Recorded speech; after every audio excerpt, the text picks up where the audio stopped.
आज आमचे माजी विद्यार्थी स्वर्गीय घनश्याम जाधव यांच्या 31व्या जयंतीच्या निमित्ताने त्यांचे मोठे बंधू अमोल जाधव यांनी एक संकल्प केला, मानस केला का या वल्लीवरच्या विद्यार्थ्यांना शिक्षणाच्या प्रवाहात आल्यानंतर त्यांना जे आवश्यक साहित्य असतं ते आपण त्या जयंतीच्या निमित्ताने या विद्यार्थ्यांना द्यावं।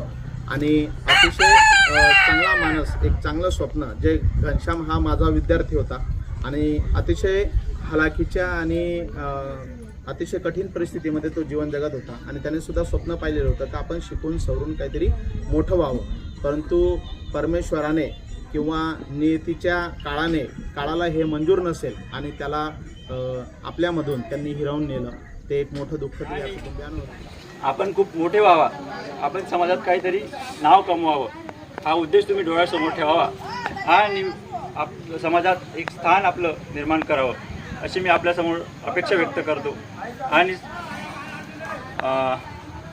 घनश्याम आबा यांच्या आत्म्यास शांती लाभो व त्याला सद्गती प्राप्त हो अशी ईश्वरचरणी प्रार्थना करतो। त्यांचे विचार आणि घनश्यामचं स्वप्न पूर्ण करण्यासाठी या ठिकाणी तुमच्या माध्यमातून, या बल्लीवरच्या शाळेतल्या विद्यार्थ्यांच्या माध्यमातून ते स्वप्न पूर्ण व्हावं अशी इच्छा या ठिकाणी आलेले सर्व नकाने गावातील माजी विद्यार्थी असतील, माझे सर्व सन्माननीय बंधू असतील, यांच्या माध्यमातून या ठिकाणी आजचा आपण कार्यक्रम घेतलेला आहे। आपण सर्वजण त्यांना या ठिकाणी धन्यवाद देऊयात आणि घनश्याम दादाचं स्वप्न पूर्ण करण्यासाठी आपण नक्कीच प्रयत्न करूयात आणि आपल्या माध्यमातून घनश्यामचं स्वप्न पूर्ण व्हावं ही या ठिकाणी मी प्रभूचरणी प्रार्थना करतो आणि आलेल्या सर्व सन्माननीयांचं धन्यवाद देखील व्यक्त करतो। थँक्यू।